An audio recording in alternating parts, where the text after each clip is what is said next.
camera, change your Zoom name, what have you. All right, thanks so much. Cool. Thank you so much, Zoe. And thank you so much, everyone, for coming. I'm so excited. This started just a few months ago that we started researching, brainstorming what we wanted to research. We got really lucky that Sophia and Karina were connected to the Debt Collective and brought this opportunity to us.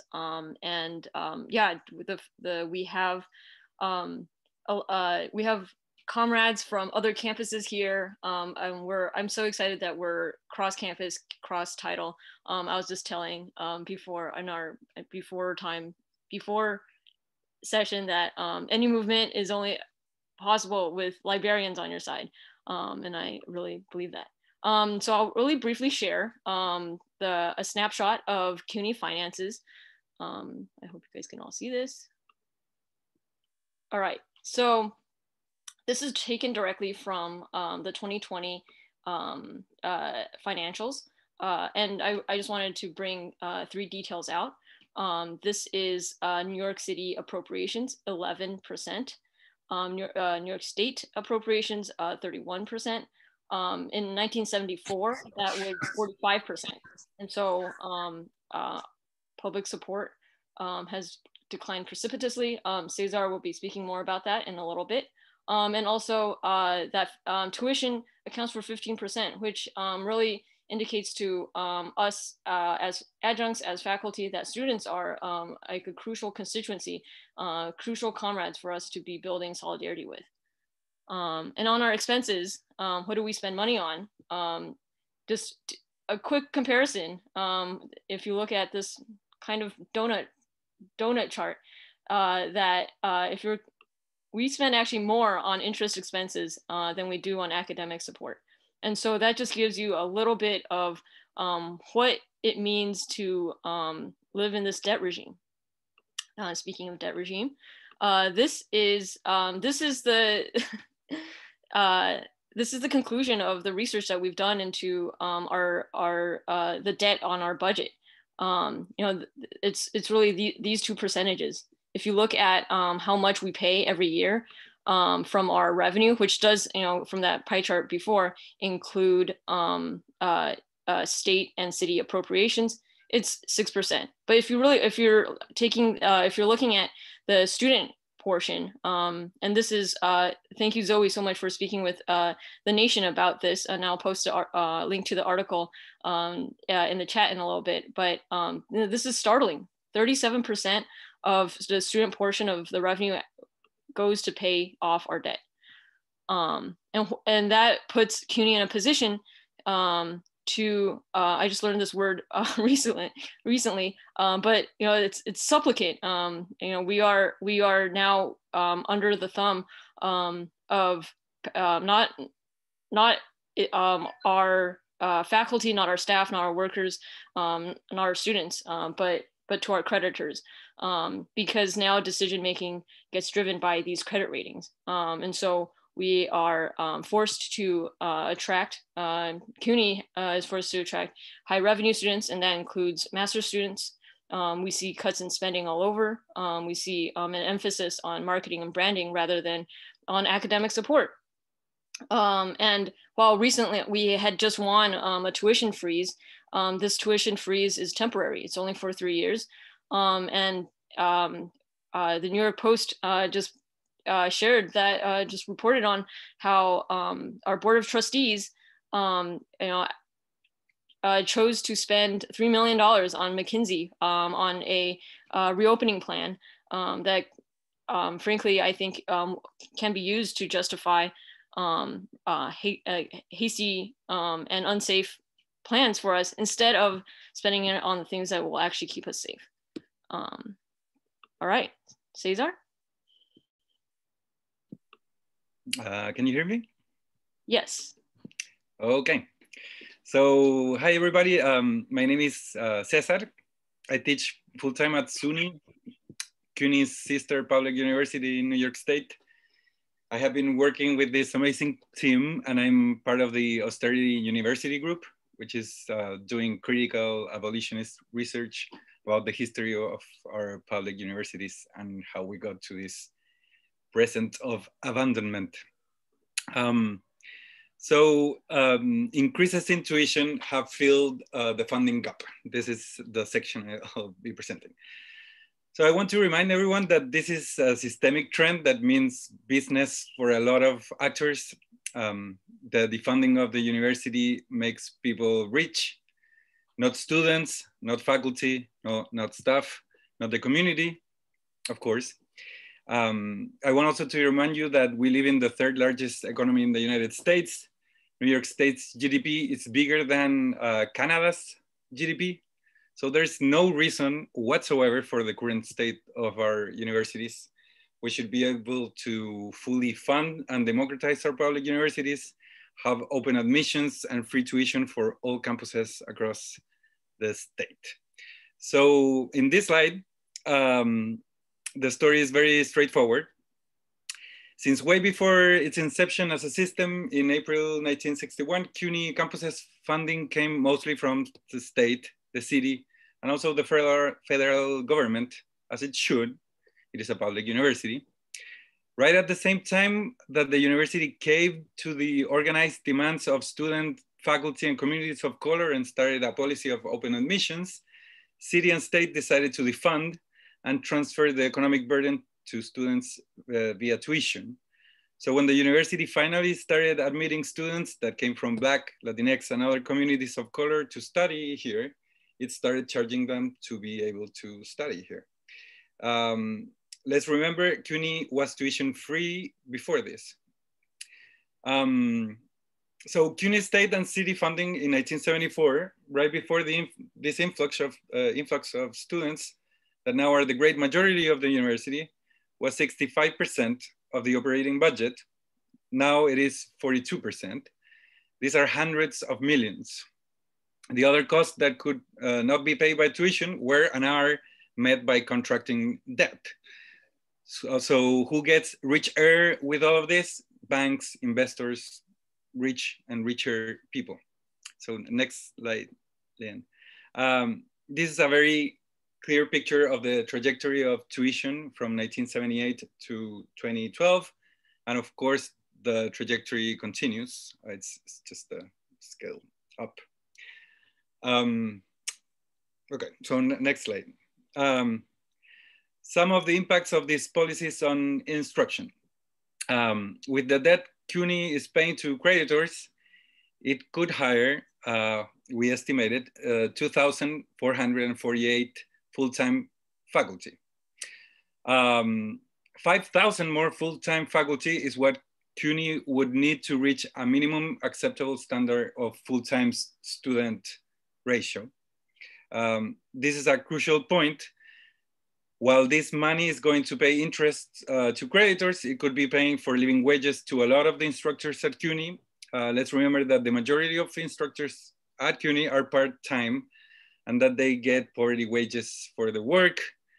The trajectory of adjunctification of the faculty will look very similar to the one you saw on tuition. Last slide, Leanne. The number of full-time, and I'll read these numbers, the number of full-time equivalent undergraduate students at CUNY is 184,147, sorry. The average that an undergrad student pays in debt service per year is $1,662. So that amount of the tuition goes to debt service. The average federal student loan awarded per student is $5,429. The percentage of students' payment that go to university debt service then is 16.5%. If debt service was abolished, students would save $6,650 in loans during a 4-year stay at the university.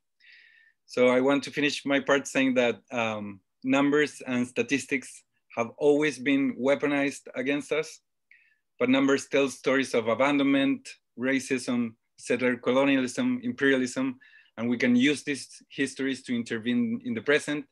So let's use the numbers against them and let's audit the hell out of them. Thank you.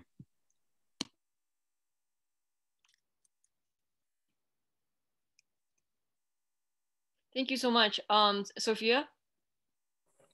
Yeah, wow, Cesar, very, very powerful words, thanks. So Cesar just showed us the shameful, outrageous defunding of our public higher ed in the very wealthy New York State. So not surprisingly, part of the story is that borrowing by CUNY and SUNY has filled the gap, right? And so if we look at the debt over time, and keep in mind that the total, right, the numbers that Leanne gave us, the total debt service payments are over $300 million, right? And so this, over time, it has grown 60% in just the last 12 years. So that's where we're kind of making up the gap. Go ahead, the next one, Leanne. So who are the CUNY creditors? Some familiar names, familiar enough for good things. I could probably spend several hours just going through the crimes that these three creditors have committed across the world, in the United States, in New York City. Just to give you a little taste with one of them, Citigroup, of course, bailed out massively during the 2008 crisis, recently pled guilty to criminal charges of currency market manipulation. In New York specifically, Citigroup is infamous during the 1970s for pressuring our city government to adopt the harsh austerity policies to deal with the fiscal crisis. It has a robust imperial history. So Citigroup's gave massive bad loans to oil producing countries in the global South. Citigroup was the largest US lender to the apartheid government in South Africa.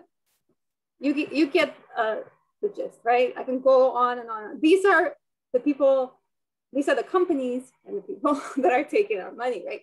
That are taking the tuition dollars, that are taking the federal aid, the state funding, and that are prioritized over everything else. So when we get federal help for COVID, they get the first cut, what we owe them, right? What CUNY owes them. So for example, the interest rate on the Dormitory Authority of the state of New York, right? Our dorms are 2 to 6%, rather high. And any excess bond proceeds, any extra money made has to be used for future projects or debt service, right? So like our hands, CUNY's hands are tied as to where even this money goes. Leanne, you can do the next one. Right, so the big picture there is that our public universities, CUNY, becomes an opportunity for these private investors to get even richer, to profit off of us, right? So the money is going to Wall Street. And the costs are borne by CUNY students and faculty and by our public higher ed institutions. That's the end of my part.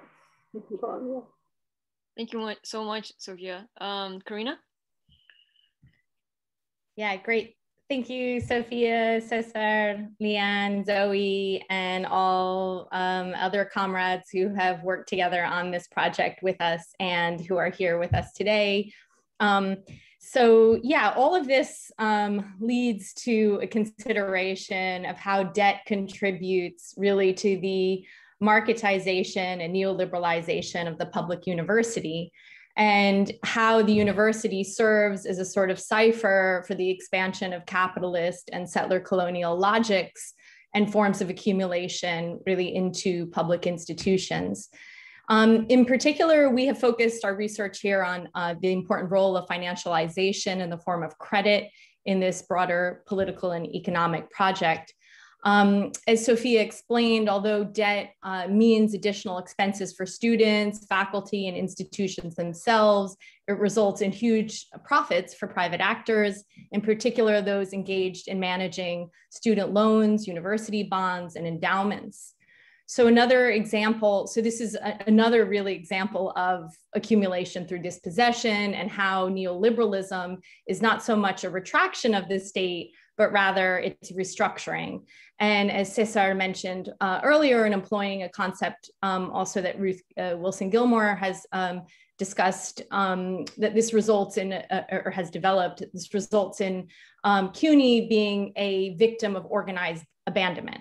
So while the owners of capital, as well as the institutions of organized violence, of course, are the ones that are benefiting from all of this with increased spending, also for the police and surveillance and everything else that's happening on our campus. In addition to further entrenching the public university in the logic of capital within the public university, the processes associated with debt have an impact of driving up tuition for our largely working class, Black, Latinx, and other people of color students, as well as ensuring that our universities' spending decisions are increasingly constrained by debt agreements. So this also has, of course, the impact of undermining democratic governance of the university. Next slide. Thank you, Leanne. So in this sense, we can think about debt as a central tool of racial capitalism in the sense that it enables capital to drain value from racialized communities. Also, as Leanne, Zoe, and Cesar have explained, it is important to contextualize all of this, this form of extraction in the broader context of a decline of in state funding, so the organized abandonment of the state. Of course, CUNY was free while its students were mostly white. In 1969, a wave of campus occupations led to open admissions, which allowed all graduating New York City high school students to enter CUNY for free. CUNY started charging tuition in 1976 after the student body became majority Black, Latinx, and Asian. So again, highlighting the racialized dimension of this form of extraction. Finally, it's also important to think about how debt contributes to the already existing ways that the racist politics of austerity drain the public university of much needed resources and are part of a decades-long attack on public institutions under neoliberalism. And finally, thinking about, sorry, next slide. Okay, thanks. This slide just helps us to visualize the really racist dimensions of austerity in terms of who gets the cuts. It's largely community colleges, institutions serving Black, Latinx, and other people of color students who have bared the brunt of these cuts. We see that also in terms of the senior colleges. Yeah. And then finally, and again, thinking about how debt contributes to the already existing ways that racist politics of austerity, of so-called austerity, are used as a pretext to continue what is already the ongoing neoliberal drain of the public university of much needed resources. And in that context, we asked, what happened to the federal COVID aid? So we know that there was 236 million was given to CUNY from the CARES Act, and that half was allocated directly to students and 118 million to the institution itself. Yet between June 2020 and March 2021, CUNY spent only 51 million, while laying off workers with close to 3,000 adjunct professors and other workers losing their jobs, canceling classes, increasing course caps, and slashing student services. So this brings us to our final slide and the conclusion of the presentation: who rules the university, the case for a people's budget. So for now, it's private creditors who are driving much of CUNY's decision-making and the impacts of which have been discussed throughout the presentation. And I think we can think about the situation as akin to the neo-colonial context of global South states, where it's the diktats of and interests of international financial institutions like the World Bank and IMF, working on behalf of global or largely Western or global North capital, rather than the needs and well-being of populations that are the driving force behind decision-making. Similarly, for CUNY, not only does having capitalist institutions whose main concern is profit and accumulation shaping our institution's decision-making process undermine our aim of democratic governance, but, and of course, linked in both the short and long term, it undermines the interests and well-being of those of us who make CUNY, despite all of its shortcomings and contradictions, the vibrant place that it is today, the students, the workers, and the broader community in which CUNY is embedded. So what would it mean to transform CUNY into an anti-racist institution that is a tool for reparative public good rather than a tool of racist capitalist extraction and accumulation? Of course, ever since its founding, many CUNY students and workers have been struggling to make the university live up to its claims to be a people's university.